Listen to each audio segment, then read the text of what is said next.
This is a milestone marked in a matter of months. Today, the Omaha Tribe's Cannabis Commission heard from their first cultivator applicant. It comes 3 months after the commission officially formed, in stark contrast to the state commission's work. Our Sydney Babb joins us live in the studio tonight with a breakdown of the timelines. Sydney? Brian and Aaron, it's a short timeline so far for the Omaha Tribe. Members were appointed a few months ago, rules and regulations approved 2 months ago, and in December they started taking cultivator applications.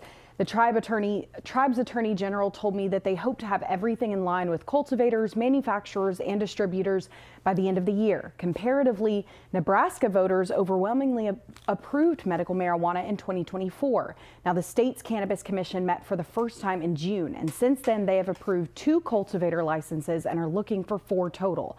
I talked with the tribe AG about the contrast, and he believes there's key differences in the process. Differs in transparency, and we're willing to sit down and really listen and not shut people out.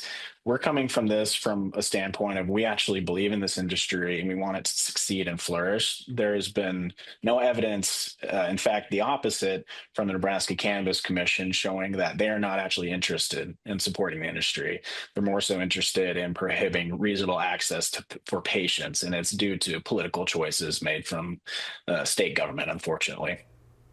Now, as for the cultivator license considered today by the Omaha Tribes Commission, we won't know immediately if that's approved, but it comes from a cultivator already established in Nebraska and Colorado who believes they would be a beneficial partner for the reservation, providing jobs and bringing money in.